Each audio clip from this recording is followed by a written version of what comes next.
Bienvenue dans Le Feu au cœur, votre podcast qui parle de cul et de cœur. Alors aujourd'hui, j'ai l'honneur d'être avec Jenna. Alors Jenna qui est infirmière et chanteuse, c'est un peu notre Hannah Montana, qui est passionnée de pin-up aussi, comme vous pouvez le voir. Et avec Jenna, on va parler de rencontres, de dating, d'amour. Alors Jenna, comment tu rencontres les hommes? Tu es une femme hétérosexuelle, déjà, on peut le préciser. Tu es célibataire. Oui. Et comment rencontres-tu les hommes? Difficilement, déjà. C'est vrai. Ouais. C'est vrai que ces derniers temps, j'ai plutôt été branchée appli de rencontre. Ouais. Mais je suis pas tout à fait convaincue par cette méthode, pour être tout à fait honnête. Ouais, je comprends, ouais. Ouais, c'est assez compliqué, ouais. Ça serait quoi pour toi le profil idéal? C'est vrai que sur les applis de rencontre, on va avoir plutôt tendance à s'arrêter au physique. Ouais. Ce qui n'est pas forcément en plus mon critère principal. Mais du coup, effectivement, une photo un peu sympa avec un mec qui a du style, parce que c'est vraiment quelque chose qui compte pour moi. Et puis, j'adore les hommes qui mettent des descriptions un peu documentées, quoi. C'est vrai que les hommes qui mettent pas du tout de description, je trouve ça pas très intéressant. Ouais, comme quoi on lit les bios, hein. C'est important. Ouais, je suis d'accord. Bon, moi, je suis en couple maintenant depuis 2 ans et demi, mais quand je cherchais un homme, j'étais un peu comme toi, c'était vraiment du feeling. Bon, bien sûr, le physique, c'est la première chose que tu vois, donc forcément, je sais pas vous, hein, mais on juge sur le physique, hein, c'est obligé. Mais j'avoue qu'une bio avec un petit peu d'humour, c'est quelque chose qui est quand même super intéressant. Complètement. Ouais. J'aime bien les hommes qui parlent un petit peu d'eux, de leur passion, etc. Ouais. Que tu vois un peu tout de suite si ça peut matcher au niveau des personnalités ou pas d'ailleurs. Ouais, totalement. C'est quoi les applis de rencontre que t'as testé? Bon, factuellement, Tinder, comme beaucoup de gens. L'appli du diable, c'est vraiment Tinder. Mais vraiment, c'est un enfer. Je supporte plus cette application. C'est ouf. Après, j'avais essayé, il y a longtemps, comment c'était, Fruits aussi. Ah, Fruits. Bah, mon frère a rencontré sa copine dessus. Ah. Ouais, ça fait 2 ans. Tu vois, ils sont pacsés. Donc, comme quoi. Comme quoi, hein. Ouais. C'est vrai que j'avais trouvé le concept pas mal, parce que c'est vrai que, cela dit, maintenant, sur les applications, il y a quand même moyen de savoir ce que les gens recherchent à peu près sur toutes les applis. Sinon, j'avais dû essayer Bumble aussi. Et puis... Ah ouais, c'est à l'ancienne, Bumble. La dernière que j'avais pu essayer aussi, que j'avais déjà essayé à l'époque, c'était Turn Up. Ah, je connais pas du tout. Qui est une appli de rencontre qui est basée en fait sur les goûts musicaux et qui met en fait en avant les goûts musicaux de la personne, plus que le physique, etc. Donc il y a tout un tas de questions auxquelles il faut répondre. Par exemple, la chanson sur laquelle tu vas taper du pied en soirée, la chanson que tu aimerais mettre à ton mariage, ta chanson préférée, les concerts que tu as préférés, ce genre de choses-là en fait. Et je trouvais le concept très très cool. Et ça a marché, t'as fait... Alors le seul truc que j'aurais à reprocher à cette application, c'est que ça marche un petit peu comme Tinder en fait. Tu peux du coup liker ou pas la personne, mais pour une raison que j'ignore, tu peux quand même envoyer un message à la personne, même si cette personne ne t'a pas liké. Ce qui fait que au bout de 24 heures, je me suis retrouvée avec une liste de messages comme ça, d'hommes qui ne m'intéressaient pas du tout et de gens qui en plus n'avaient même pas les mêmes goûts musicaux que les miens, et puis d'hommes qui étaient beaucoup trop vieux pour moi.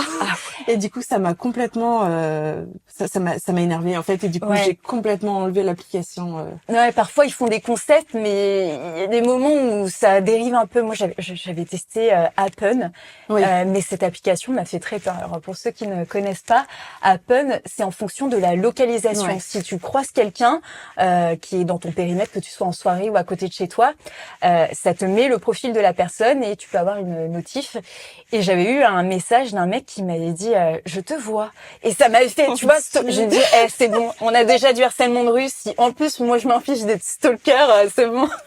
C'est ça. Non mais c'est vrai qu'il y a certains trucs qui font un petit peu peur, surtout quand t'es une femme sur les applis de rencontre. Je reprends le concept de Turn Up. Du coup, il y avait une des questions qui était quels sont les bars dans lesquels tu sors. Et c'est vrai qu'il y a des hommes qui m'avaient envoyé des messages qui ne m'intéressaient pas et qui avaient mis des noms de bars dans lesquels je sortais moi-même, et je me suis dit mais en fait je vais les retrouver. Non, c'est chez moi. Ils vont savoir en plus que je suis célibataire, et du coup j'avais plus trop envie de sortir. Je me suis dit mais quel enfer. Non vraiment il faut je pars. C'est ça. Ou il va te faire le coup du voyant. Alors tu t'appellerais pas Jenna? Ouais, c'est ça. Mais t'aimes bien ce groupe, non? Ouais, je le sens. C'est un feeling, je le Quel sens. enfer. T'attends combien de temps en général pour rencontrer quelqu'un? De manière générale, j'ai toujours fait assez vite parce que ça peut très bien se passer en ligne. Et puis en fait, quand tu rencontres la personne, franchement, ça se passe pas bien, le feeling est pas là, la personne est complètement différente de ce que tu imaginais. Et c'est vrai que j'ai pas envie de me faire une fausse image, de me créer un personnage qui en fait n'existe pas. Et j'aime mieux voir tout de suite en fait à qui j'ai affaire. Ouais, non, mais t'as raison, parce que c'est vrai que le problème, enfin, c'est à la fois génial, les sites de rencontres, mais tu te fais une projection de la personne, de ta personne idéale. Tu te dis, ah ouais, je sens qu'il va avoir une voix comme ça, son humour et tout, et je sens que physiquement, il va dégager ça. Et t'es face à la personne et c'est pas du tout ça. Et inversement, tu peux avoir, justement, ne pas laisser la chance à des personnes qui t'auraient plu, et c'est compliqué. Les sites de rencontres, ça t'ouvre à des nouvelles personnes, mais à la fois ça te ferme à d'autres. Mais complètement. Comme je disais, c'est qu'en fait, les personnes avec qui j'ai été, c'était pas forcément leur physique qui m'avait attirée spécialement. Je dis pas qu'ils me plaisaient pas, hein, mais disons qu'on n'était pas forcément sur des beautés typiques, etc. de ce qu'on peut attendre. C'était pas des acteurs hollywoodiens, mais moi, ils me plaisaient. Et il y a des hommes, je pense, qui me plairaient énormément, qui sont sur des applis de rencontres, mais qui déjà tout bonnement ne savent pas se prendre en photo. Je trouve que les hommes se mettent extrêmement mal en valeur sur leurs photos. D'accord. Et du coup, je pense qu'on laisse pas la chance à ces hommes-là parce qu'en fait, leur vitrine, parce que c'est un peu comme ça, hein, les applis de rencontre n'est pas efficace, quoi. Non, mais vraiment, j'ai l'impression de faire mes courses, quoi. Enfin, je trouve ça, adopte un mec, hein, c'est anti-romantique, quoi. Enfin, vraiment, c'est pas du tout en plus ma manière de faire, et je trouve ça trop dommage, quoi. Trop dommage. Moi, il y a un truc qui me faisait énormément peur sur les applis de rencontre, c'était les hommes qui avaient des chapeaux ou des bonnets sur toutes les photos. Je me dis, mais s'il a un bonnet et tout, c'est qu'il cache quelque chose. Il y a un truc bizarre. Et je me méfiais beaucoup. Ou bien, tu vois, les mecs qui sont en groupe, tu sais pas lequel. Ah là là, non mais mon Dieu. Moi, il y a tellement de trucs qui m'agacent aussi. C'est les hommes qui mettent beaucoup de photos d'eux avec leurs animaux pour essayer de t'avoir un peu par pitié. T'es là, oh là là. Généralement, pour moi, ça traduit un peu un manque de confiance en soi. Et si on doit donner un conseil pour ces messieurs, je dirais avoir une bio complète parce que on les lit, et s'il y a un peu d'humour et pas les blagues redondantes, les fameuses blagues, on dira à tes parents qu'on s'est rencontrés au supermarché. Ah là là, mais quel enfer, mais quel enfer. On assume, on se rencontre sur des sites de rencontres et c'est très bien, il y a aucun problème. Mais ouais, les bios bien complètes ou alors tout bêtement, est-ce que vous voulez des enfants? Est-ce que vous voulez vous marier? Est-ce que vous avez déjà des enfants? Ça peut être intéressant de savoir aussi, de pas se rendre compte au bout du 3e date qu'en fait, ce monsieur a un enfant. Ça m'arrive. Ah mon Dieu. Il était en couple libre. Je fais, attends, au bout du 3e rendez-vous, justement. Mais t'es en couple? Il fait, ah oui, non, mais je te l'ai pas dit et tout. Oui, je suis en couple libre. Mais je suis pas au courant. Ta meuf, elle est au courant?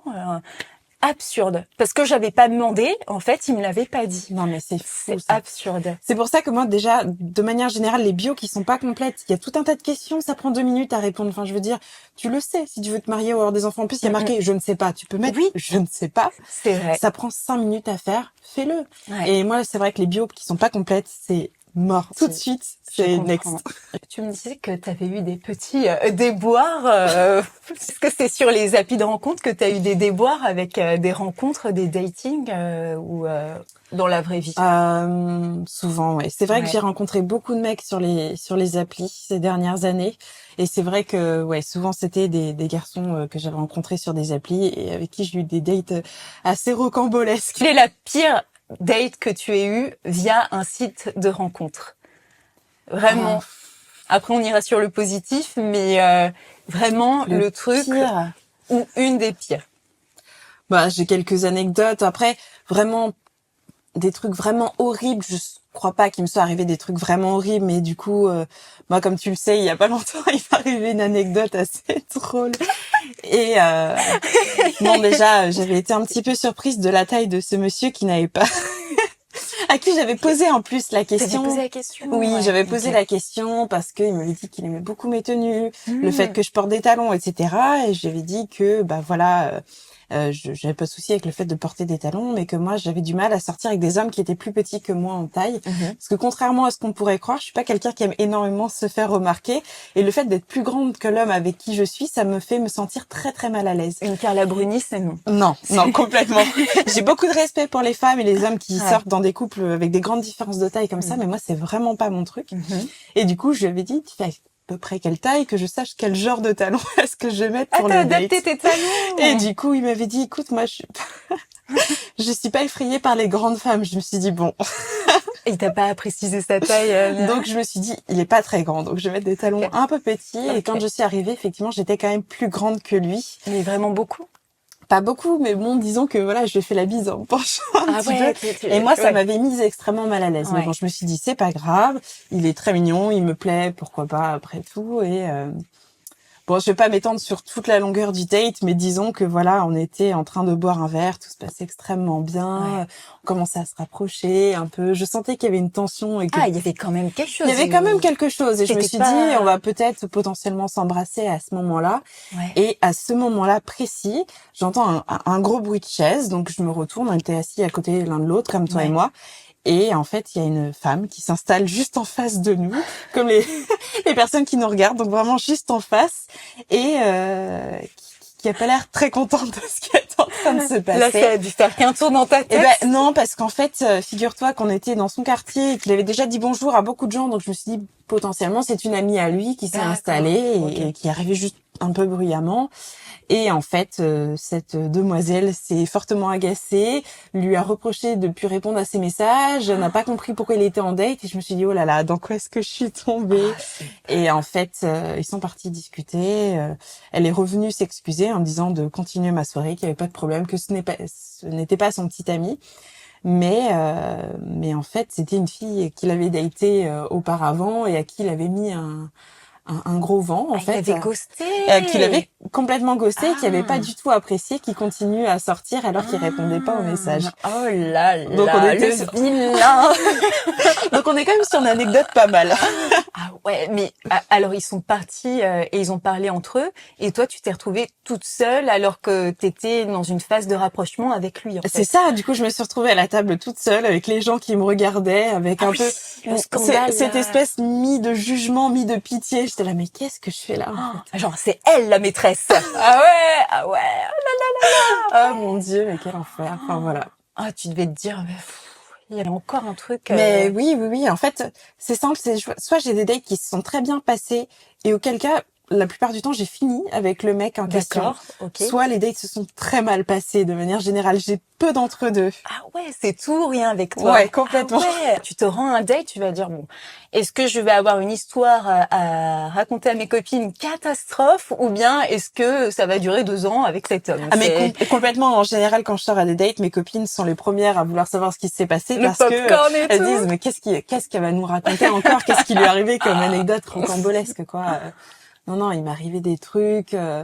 Voilà, une histoire qui est assez drôle que tu dois pas connaître, celle-ci. J'avais rencontré un mec, physiquement, il me plaisait énormément. Un style super, le même genre de musique, le même genre d'intérêt dans la vie. Enfin, vraiment, le gars, je me suis dit, il est parfait, quoi. Et on avait été boire un verre et tout, et il commençait à se faire tard. Et je lui ai dit, écoute... si tu veux, on va boire un dernier verre chez moi, parce qu'on n'était pas très loin, etc. C'est pas trop mon genre de faire ça, mais là, voilà, j'avais envie que le date se prolonge. Tu le sentais, quoi. Je le sentais bien. Et du coup, je l'ai ramené chez moi, et du coup, au bout d'un moment, je voyais qu'il se passait rien du tout. Il commençait à être très tard. Je lui ai dit, écoute, je travaille demain. Il faut absolument que j'aille me coucher. Là, il est 4 heures. Ça faisait... Enfin, on devait être en date depuis 20 heures, quoi. Donc, ça commençait à faire un moment. Et je lui ai dit, écoute, t'habites loin. Soit tu restes dormir ici, dans mon lit, dans le canapé, où tu veux. Tu rentres chez toi, tu fais ce que tu veux. Mais moi, je vais dormir. Et donc, je vais me mettre dans mon lit. Et figurez-vous qu'il a été s'installer tout habillé dans mon lit. Avec son jean crasseux qui a pris bien le RER et tout. Et qu'il a été s'installer vraiment sur le bord du lit le plus loin possible de moi, genre pour pas qu'il y ait de contact physique. Ça, c'est... Je me suis dit, mais qu'est-ce que c'est que cette histoire? Et donc, je me suis dit, bon, bah voilà, je pense que le message est clair, même si il aurait pu juste prendre un Uber et rentrer chez lui. Hein. Donc il était en boule de l'autre côté de ton lit, en jean. Complètement. Il avait enlevé les chaussures quand même. Oui, ouais. Heureusement. Et du coup, quelques mois après, il m'avait envoyé des messages où il me cherchait un petit peu, il était un peu, voilà quoi, il essayait de faire un peu monter la tension. Je lui dis, mais qu'est-ce que tu fais? Je dis, mais pourquoi c'était terminé? Pour moi, c'était terminé, okay. quoi. Et j'ai dit, mais qu'est-ce que tu fais? Enfin, quel est l'intérêt de ce que tu es en train de faire? Il fait, bah, pourtant, mes avances sont assez claires. Je fais, pourtant, les miennes l'étaient la dernière fois. Il m'a dit, ah bon? Tu le fais venir chez toi, qu'il n'y a pas plus clair. Bon, enfin, je veux dire, c'était une fille qui t'invite quand même à rester. Mais oui. Comment ça pouvait être plus clair? Enfin, je veux dire, là, il y avait des panneaux lumineux. Mais oui. Et il m'a dit, ah non, j'avais pas du tout vu, j'avais pas du tout compris. Et du coup, maintenant qu'on sait tous les deux qu'on se plaît, est-ce qu'il y a moyen? Je dis, bah ouais, mais là, entre temps, moi, j'ai rencontré quelqu'un, donc c'est fou. Ah ouais, il est revenu longtemps en plus après. Bah, plusieurs mois après. Plusieurs mois? Non, bah, salut. Non, mais, complètement. Non, mais là, c'est absurde. En réagissant à une de mes stories, en essayant, voilà, j'ai pas du tout compris ce qui s'était passé. Alors peut-être qu'il était pas dans le mood et genre quelques mois après, il s'est rendu compte qu'il rencontrait pas des filles bien et il s'est rappelé de toi. Il y a peut-être aussi cette. Mais bon. Ouais. Bah non, parce que quand c'est plus l'heure, c'est plus l'heure. Hein, non, clairement. D'un moment. Et ça s'est terminé comment? Je reviens à ton histoire précédente avec la fille. La fille s'est excusée, est venue vers toi. C'est ça, elle s'est excusée en m'expliquant que voilà, en ce moment, elle était pas très bien et qu'elle avait fait des caisses pour pas grand-chose. Ouais. Et qu'elle avait pas eu de raison en fait de faire un scandale comme ça, mais que voilà, ça l'avait contrariée, certainement qu'elle l'appréciait beaucoup et que ça l'a vexée, ce que je peux comprendre d'ailleurs. Ouais. Je pense qu'à sa place, je l'aurais très mal pris. Peut-être que j'aurais pas réagi comme ça, mais je pense que je l'aurais très mal pris moi aussi. Mais tu l'as senti sincère, tu sentais pas que c'était un truc où il a essayé de l'arranger en lui disant bon, calme-toi, on va pas dire qu'on est ensemble ou je sais pas. Non, t'as senti vraiment. Non, j'ai senti qu'elle était sincère et qu'effectivement, elle s'était un peu laissée emporter par ses émotions, comme ça peut toutes nous arriver après tout. Hein. Ouais. Et t'as prolongé le date après? Oui. Ah ouais. Oui, je sais pas si c'était la meilleure idée du monde parce qu'après bon on l'a toutes fait. On l'a toutes fait de se dire bon écoute. Mais c'est vrai qu'avec du recul, je me dis que j'aurais mieux fait de rentrer chez moi. Effectivement. Je suis pas du genre à trop écouter mon cerveau dans ces moments-là. J'écoute plutôt mon cœur, mais c'est pas une bonne idée. Mais je crois qu'on le fait toutes de pas forcément écouter nos instincts et se dire bon j'ai investi du temps, je me suis préparée, on y est, allez. Mais oui, puis toi comment on prend du temps à se préparer? T'as pas envie de On est d'accord. T'as envie un peu de rentabiliser ta soirée. On est d'accord. On passe du temps et non seulement en plus si on rentre tard, pour notre sécurité, on ne prend pas le métro pour rentrer.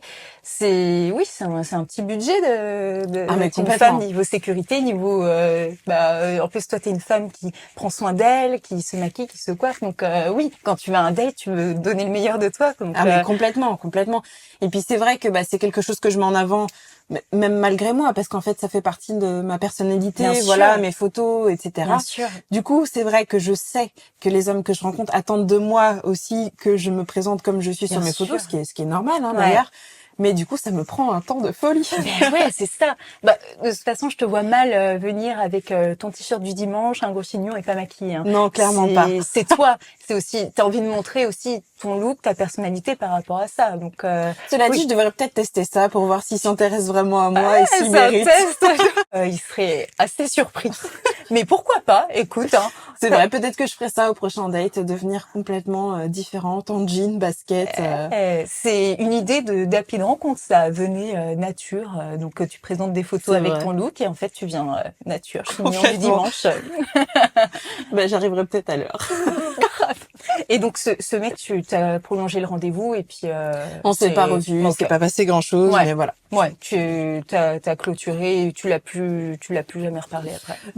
En fait, on avait discuté un petit peu parce que avant qu'on se rencontre, enfin même quand on s'est vu, l'échange était vachement fluide, il y avait vraiment quelque chose d'assez chouette. Et du coup, je pensais qu'on continuerait à discuter un petit peu aussi. Et je n'ai pas été surprise qu'il me ghoste, comme il l'avait déjà fait avec cette charmante demoiselle auparavant. Je pense que c'est quelque chose... que je retrouve beaucoup chez les hommes maintenant, c'est qu'ils assument pas trop. Ouais, Après, je ne fais pas de généralité, hein, c'est peut-être les hommes que j'ai rencontrés, mais souvent, ça m'est déjà arrivé aussi, hein, d'avoir un date super bien, qui s'est conclu, etc.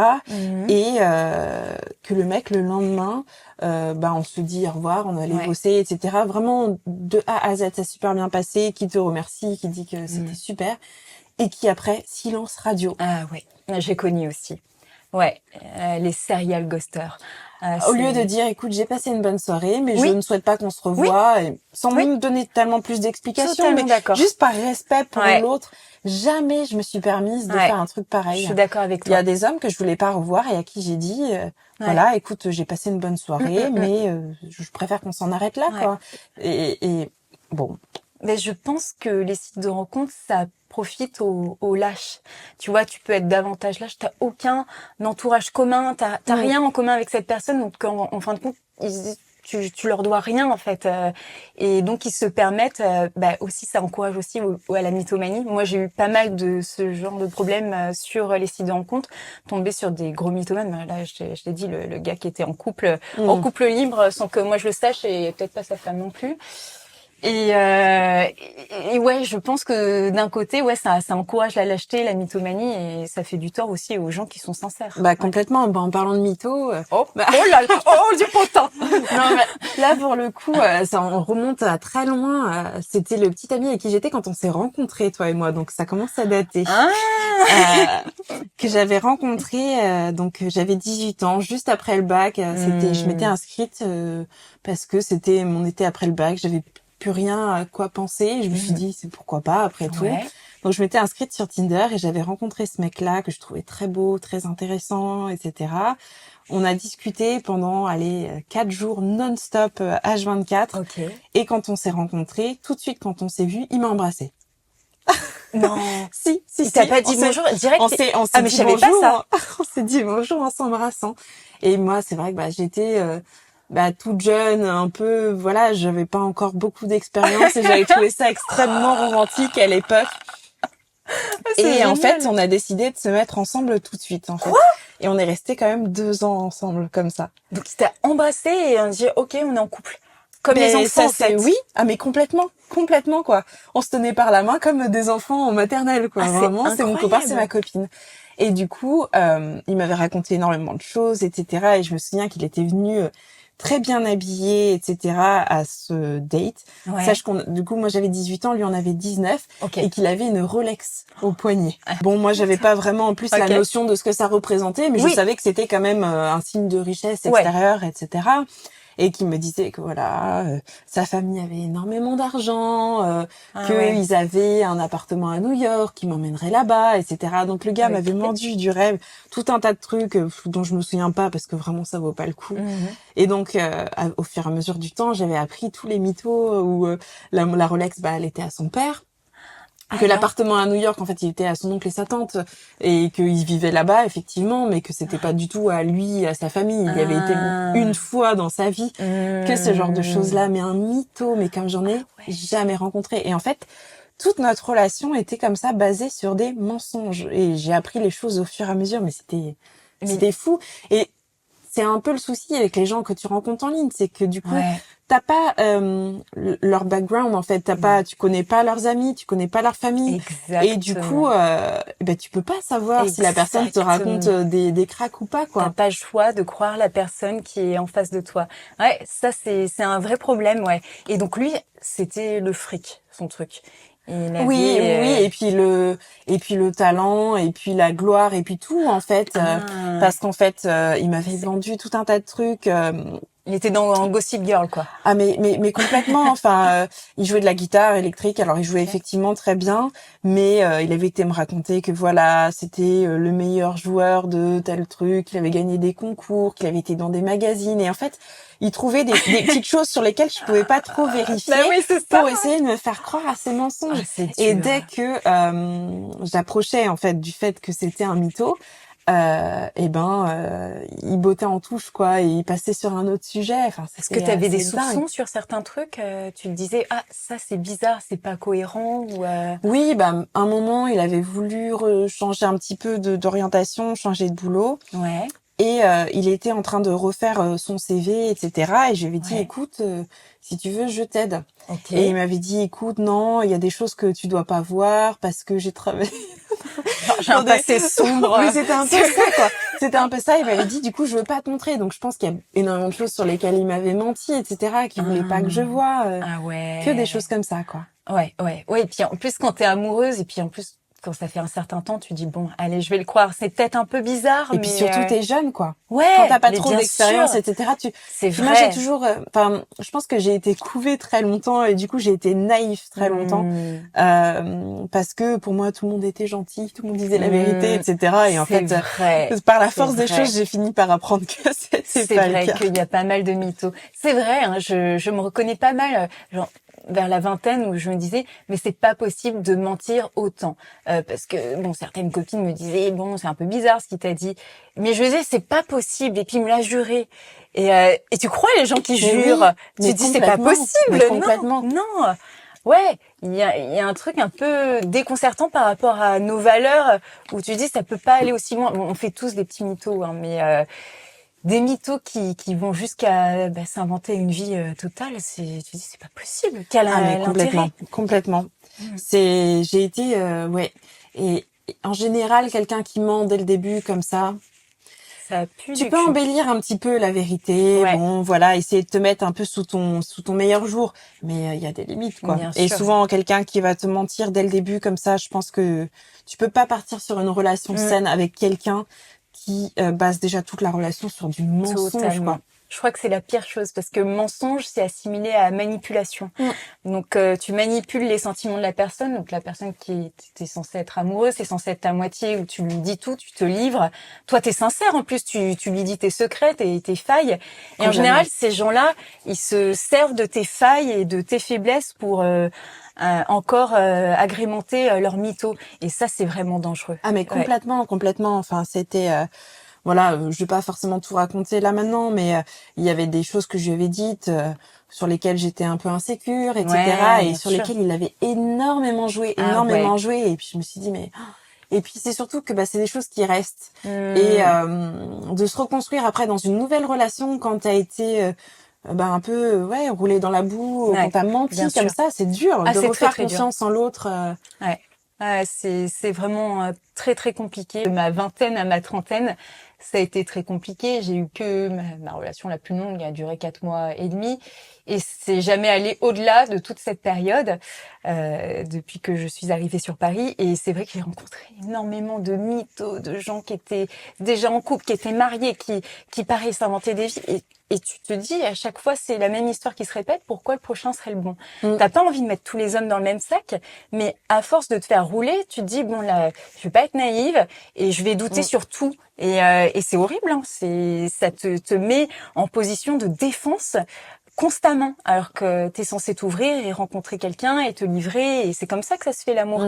Et c'est vraiment, c'est pas évident. Hein. Et encore, c'est que toi, t'as toujours eu le courage de partir, parce que moi, alors j'ai eu quand même quelques dates, mais comme je te disais, je me suis quand même souvent mise en couple ces dernières années. J'ai quand même eu, cette relation qui a duré de mes 18 à 20 ans. Ensuite, je me suis mise avec quelqu'un de mes 21 à 24.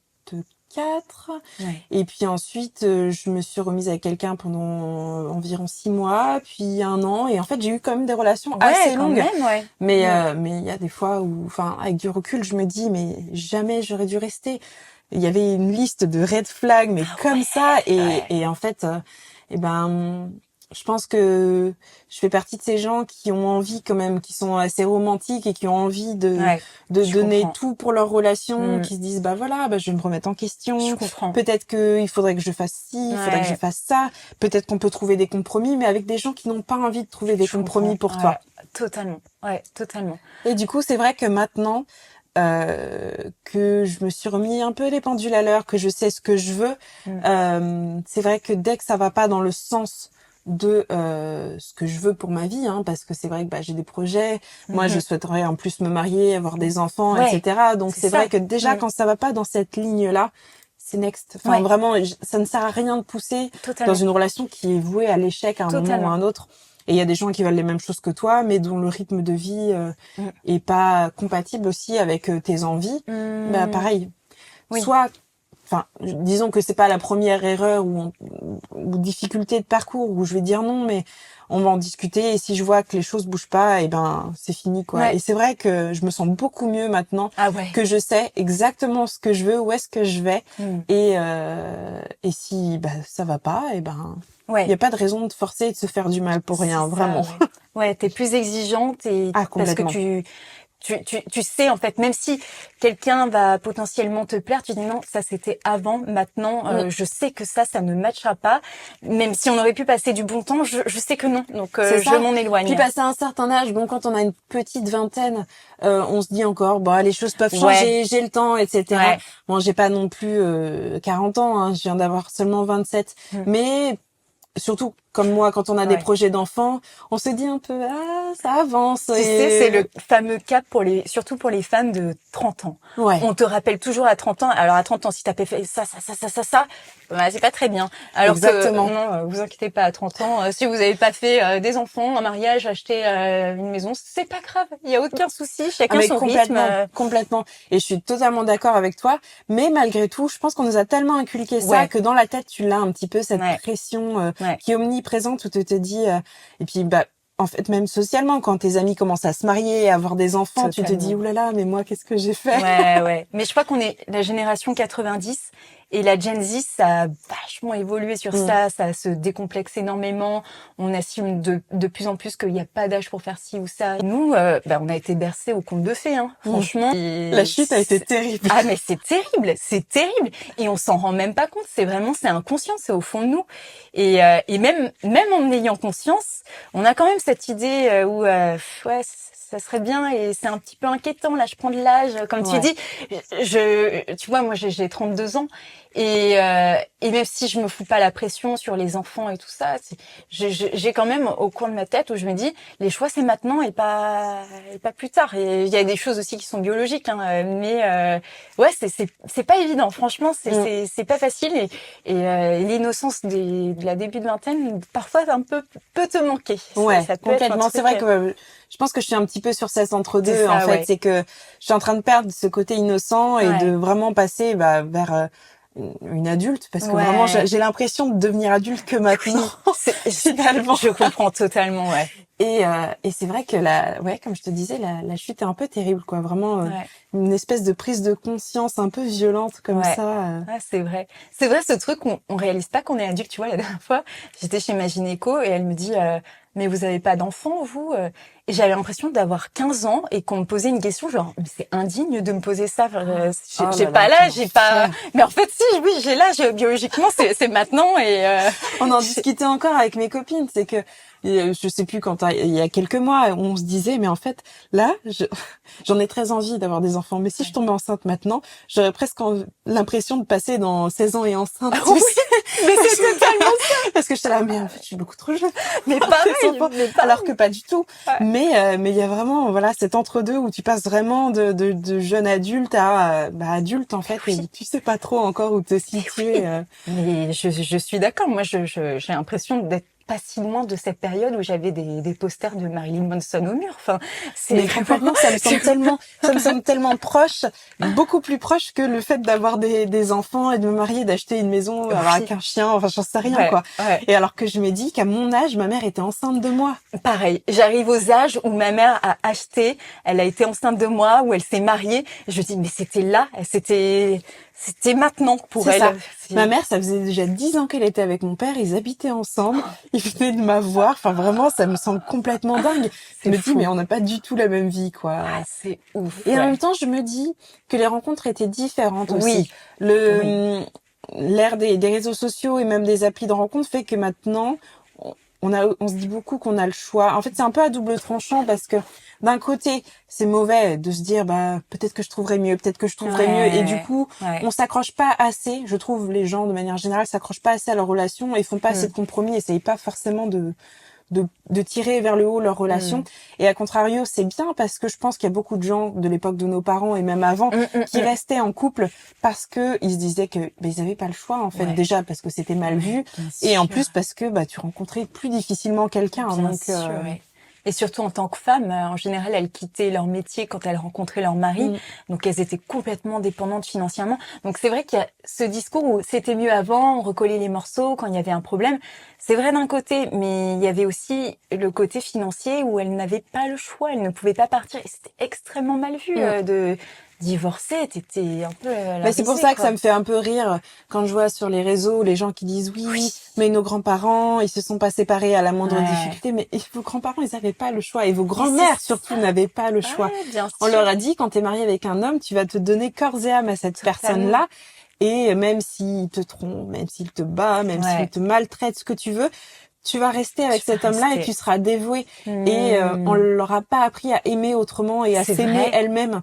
Et du coup, moi, je trouve pas ça très glorieux en fait comme genre de relation. Enfin, je ne glorifie pas du tout les relations de nos grands-parents, même s'il y a des très belles histoires d'amour et heureusement d'ailleurs qu'il y en a eu. Mais je veux dire, dans la globalité, je trouve pas ça très satisfaisant non plus. Hein. Oui, il y avait quelque chose de très sacrifice. Tu te sacrifies pour ton mari, pour tes enfants, mais ta vie de femme, tu la laisses un peu de côté. Complètement. Tes envies, tes Complètement. désirs. Enfin, il y avait pas d'épanouissement personnel. Ces femmes-là, à part leur famille et leur mari, elles avaient rien. Ouais. Je pense que nos mamans, c'était cet entre-deux où voilà, on a commencé à pouvoir aussi s'émanciper, les femmes travaillent, etc. Donc c'est plus facile de quitter un homme déjà quand tu as les moyens financiers de le faire. Oui, c'est vrai. Mais nous maintenant, voilà, c'est plus ça me va pas et puis et puis du coup c'est vrai que les gens, je connais pas du tout les chiffres, hein, mais je pense qu'il y a quand même beaucoup de gens qui sont célibataires et qui se séparent beaucoup. Je trouve que les couples ont l'air de moins tenir quand même de manière générale. En Île-de-France, je crois que c'est un divorce sur deux. Hein. C'est énorme. C'est énorme. Bon, après, la vie à Paris, surtout la vie si t'as des enfants, c'est très compliqué. Hein. C'est vrai que il y a un fantasme du couple d'avant, mais en fait, en fin de compte, c'était extrêmement patriarcal. D'ailleurs, j'ai envie de rebondir sur une question. Donc toi, tu as un look très 50, très pin-up.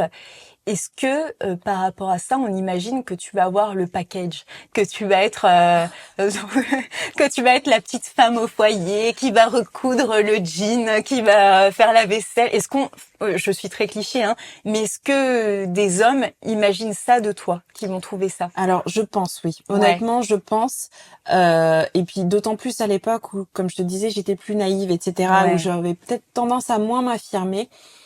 Je pense qu'il y en a certains encore qui s'attendent à trouver ça chez moi, mais en général, quand ils me rencontrent, ils se rendent vite compte que ça va pas le faire. C'est vrai. T'as des exemples ou Là, comme ça, j'en ai pas forcément qui me viennent, mais c'est vrai que tout de suite, le fait que j'ai ce style-là, on se dit, elle, forcément, elle rêve de famille et tout. Et c'est vrai. Oui. C'est vrai. Mais pour autant, moi, j'ai pas du tout pour projet ni d'abandonner ni ma carrière, ni mes projets artistiques, ni mes passions, ni pour mon mari, ni pour mes enfants. Enfin, vraiment, j'ai pas ce côté très sacrifice et pour le coup, je vais être assez égoïste là-dessus. C'est que je n'abandonnerai pas ma vie de femme pour ma famille ou mon mari. Et ça, je pense qu'il y en a qui ont un peu du mal avec ça. Ouais, en plus, toi, t'es quelqu'un quand même d'assez ambitieux. T'as besoin de cet équilibre. C'est très important pour toi. Donc, si on t'enlevait ça au profit d'avoir une famille, je pense que, je te vois mal te connaissant. Mais c'est aussi pour ça, je pense que finalement, je suis contente de pas avoir d'enfants tout de suite, même si voilà, parfois je regarde mes amis, je me dis moi aussi j'aimerais bien en avoir. Mais en même temps, je me dis avec tout ce que je fais entre mon travail à l'hôpital, mes passions pour la musique, le dessin et autres, je les mets où mes enfants là Mais je suis totalement d'accord. Je vois pas du tout à quel moment j'aurai le temps de m'en occuper et pour le coup, j'ai envie quand même d'être une mère présente pour mes enfants et je n'imposerai pas à des enfants d'avoir de pas m'en occuper en fait. C'est quand même complètement égoïste de faire des enfants et de pas s'en occuper. Après, chacun fait comme il le sent, mais moi, c'est pas ma vision de la parentalité. Et du coup, finalement, je pense que les choses viennent quand elles doivent venir et je regrette pas de pas les avoir tout de suite. C'est ça.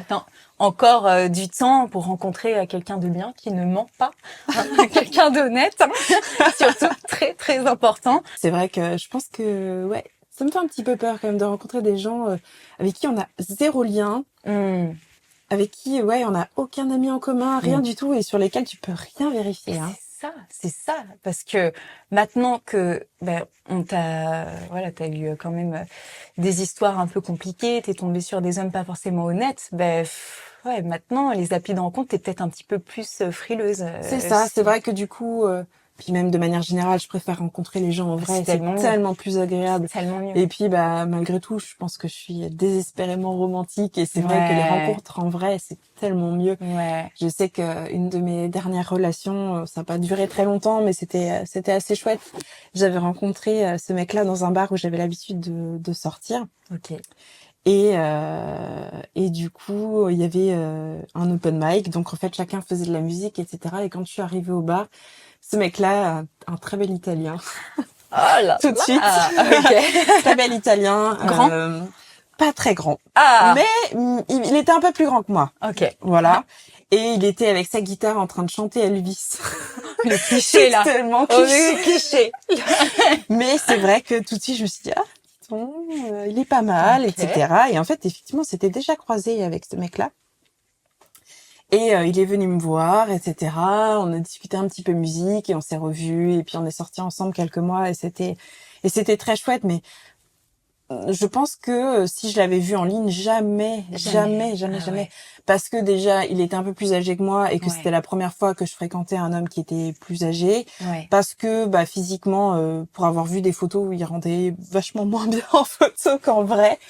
C'est ça, ce truc. Et puis en plus, c'est malgré tout, du coup, c'était dans un bar que je fréquentais. Il y avait beaucoup de gens que je connaissais, ils connaissaient des gens, donc j'avais pu dire tu le connais, machin. Donc j'avais pu avoir quelques infos de la part d'amis ou de connaissances en commun qui m'avaient dit non, ce n'est pas un psychopathe, tout va bien. Mais quel bonheur, quel bonheur.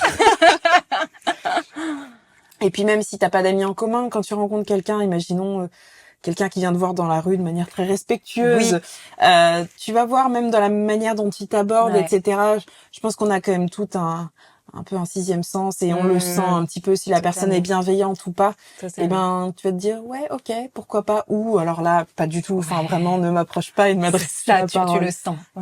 Mais d'ailleurs la drague de rue, t'es pour ou contre? Alors c'est une vaste question. La drague de rue, oui. Le harcèlement de rue, non, évidemment.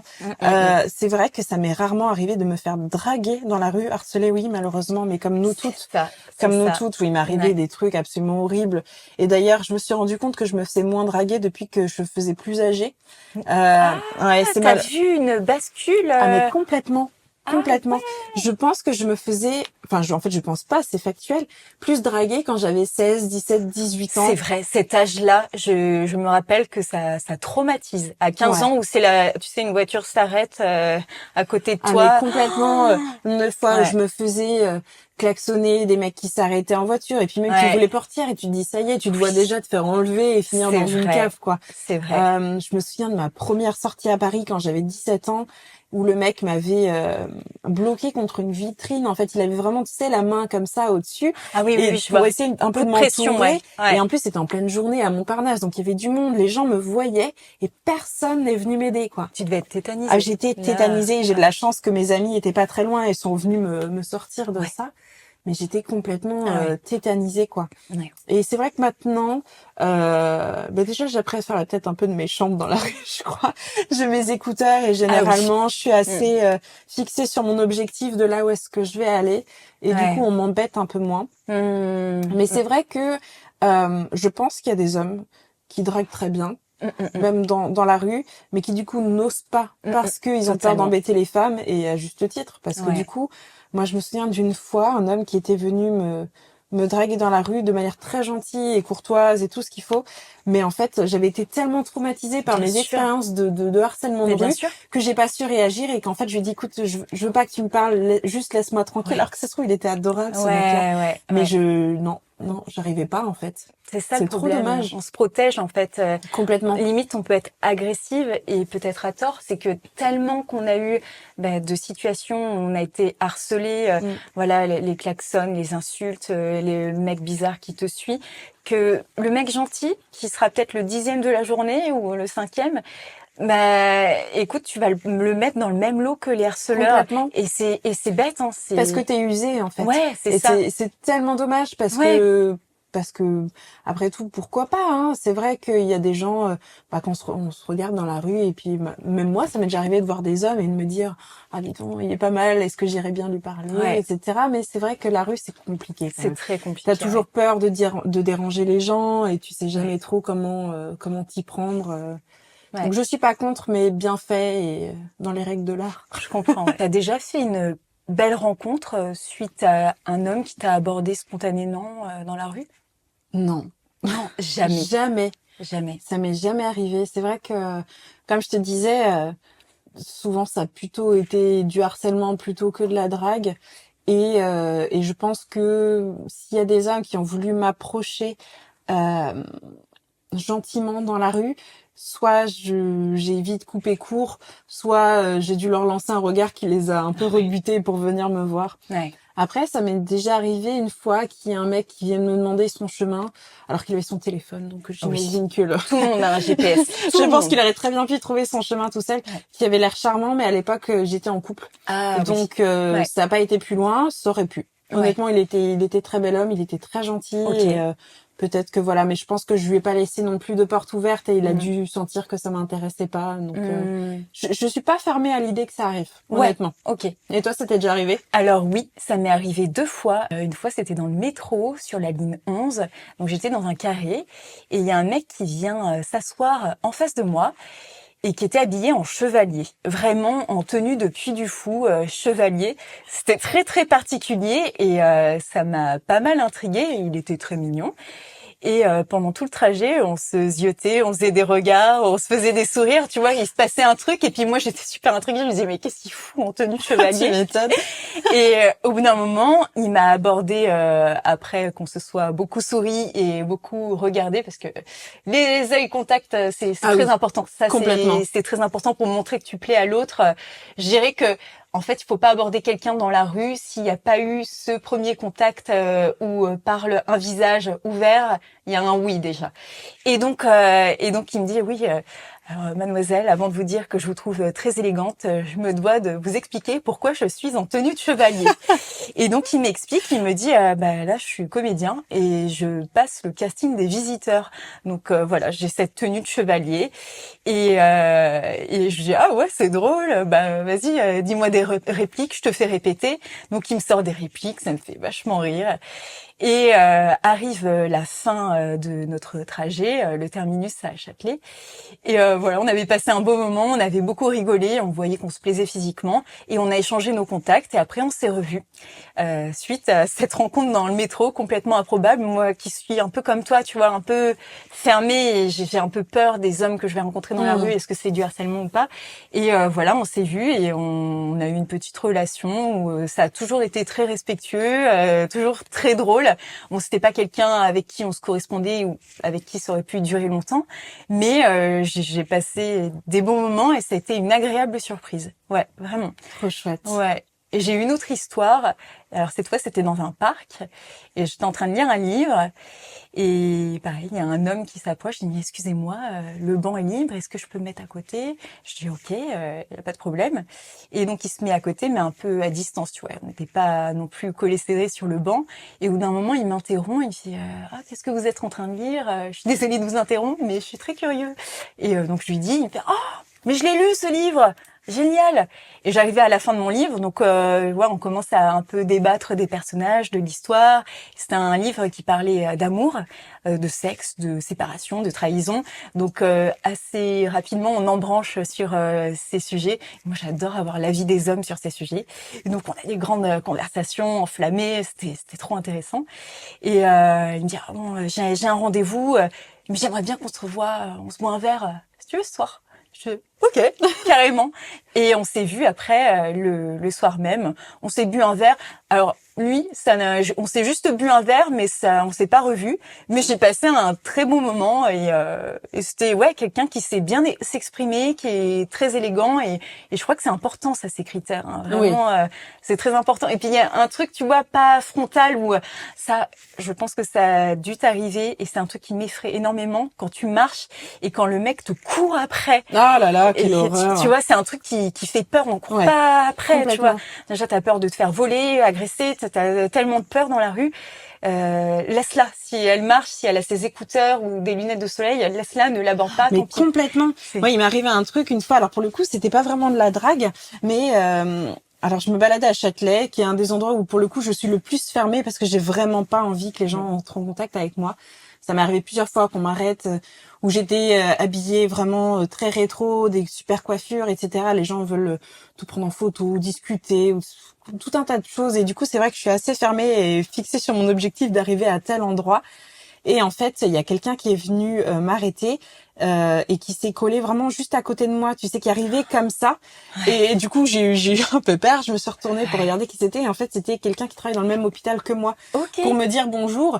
Et il m'a dit, mais je t'ai fait peur. Je dis, bah oui, en fait, on n'arrête pas les gens comme ça, même quand on les connaît. Et puis à la limite, c'est pas grave si je passe, on se dira bonjour quand on se croisera au boulot. Mais c'est surtout pas ça, c'est super flippant. Oui. Ça m'est déjà arrivé aussi, avec quelqu'un que je connaissais, un collègue, un ami. Et c'est vrai que tu as ce réflexe. Moi, j'étais à 2 doigts de le tarter parce que tu vois, il y a eu un contact physique. Donc, c'est horrible, tu vois. Encore une fois, on est sur la défensive, mais je crois qu'on n'a pas le choix. On a trop des traumas en tant que femme mais à complètement. cause de ça. Quand tu as été régulièrement embêtée et même agressée, parfois physiquement, c'est vrai que dès que quelqu'un t'approche, t'as un petit peu tu te mets un peu dans ta carapace, tu te protèges parce que tu sais pas ce qui peut t'arriver en fait. Et comme je le disais tout à l'heure, c'est que moi ça m'est déjà arrivé de me faire embêter dans la rue et que personne ne vienne m'aider. Du coup, tu te dis qu'un peu t'es toute seule dans ta misère quoi. Si t'arrive quelque chose, qui va venir t'aider? C'est terrible. Peut-être plus entre femmes. Moi, quand j'ai eu des problèmes et que des personnes extérieures sont intervenues, c'est des femmes qui avaient compris que j'étais dans une impasse et qui sont venues et qui se sont adressées à moi plutôt qu'à la personne qui me harcelait en mode ça va, venez avec moi. Mais c'est vrai que maintenant, quand je me sens un petit peu pas forcément en sécurité, je sais pas, dans le métro, etc., j'essaie toujours de regarder s'il y a des femmes autour de moi. Finalement, je cherche jamais d'hommes parce que généralement ils vont pas forcément essayer de t'aider, etc. Ou alors ils vont pas comprendre ce qui est en train de se passer. Alors que les femmes, tout de suite, elles vont savoir que il t'arrive quelque chose et qu'il y a un regard de détresse vraiment complètement, complètement. Et c'est vrai que à contrario, je fais aussi très attention aux femmes qui sont dans le métro toutes seules. Quand je vois qu'il y a un homme qui leur parle, que je sais pas, que le ton monte, etc. Je montre toujours que je regarde, que si jamais il y a besoin d'aide. C'est vrai. C'est terrible. Franchement, c'est terrible. Mais c'est important cette solidarité féminine. Et je pense que c'est pas forcément que les hommes n'ont pas envie d'intervenir, c'est qu'ils en ont pas conscience. Ils disent c'est peut-être une engueulade de couple, laisse. Et peut-être qu'il y en a qui voient et qui se disent bon, je vais pas me mettre dans leurs histoires. Mais en tant que femme, si tu comprends et tu sais que c'est tellement désagréable et ça fait tellement peur que t'as envie d'aider, t'as envie d'intervenir et encore plus avec l'âge, t'oses plus dire bon, on va couper ce dialogue qui fait chier une femme et on va essayer d'écarter tout ça. Et puis surtout à savoir en plus qu'il suffit parfois qu'il y ait qu'une seule personne qui réagisse pour que tout le groupe commence à se soulever, mais il suffit qu'il y ait au moins une personne. C'est vrai que parfois on peut avoir peur sur le coup, mais s'il y en a un qui se lève, les autres vont finir par se lever, etc. Et finalement tu seras jamais seul à affronter la situation avec la victime quoi. Donc c'est tellement important. C'est déjà la fin. Est-ce que tu as envie de conclure sur un mot de la fin? Malgré les mauvaises expériences, il faut jamais arrêter d'essayer de rencontrer des gens, c'est trop dommage. Il y a plusieurs fois où je me suis dit il m'est arrivé tout un tas de catastrophes et ça vaut pas le coup, c'est peut-être moi qui ai des soucis, peut-être que ça vaut plus le coup de rencontrer quelqu'un, mais je pense que chacun de nous a quelqu'un quelque part à trouver et que ça vaut le coup de persévérer. Ça donne tellement d'espoir et c'est vrai ce que tu dis. Et surtout, il faut être droit dans ses bottes et ses valeurs et ses aspirations et surtout pas laisser de côté les choses dont on a envie par amour, etc. Je pense que c'est important. Ne jamais s'abandonner, ne jamais changer la personne qu'on est pour quelqu'un d'autre. Et puis, suivre son cœur, mais un peu sa tête aussi quand même. Ouais, c'est vrai. Donc, je le rappelle, si vous êtes un homme avec ses valeurs, les valeurs qu'on a citées, Jenna est célibataire, c'est une fille géniale, exceptionnelle, je vous assure. Merci beaucoup. Bon, merci à toi, Jenna. Si vous avez envie d'être à la place de Jenna, de venir avec moi pour parler de cul, de cœur ou d'autres sujets, eh bien, vous pouvez écrire sur l'Instagram Le Feu au Cœur. Je vous recevrai avec plaisir. Je vous fais des gros bisous. Mouah.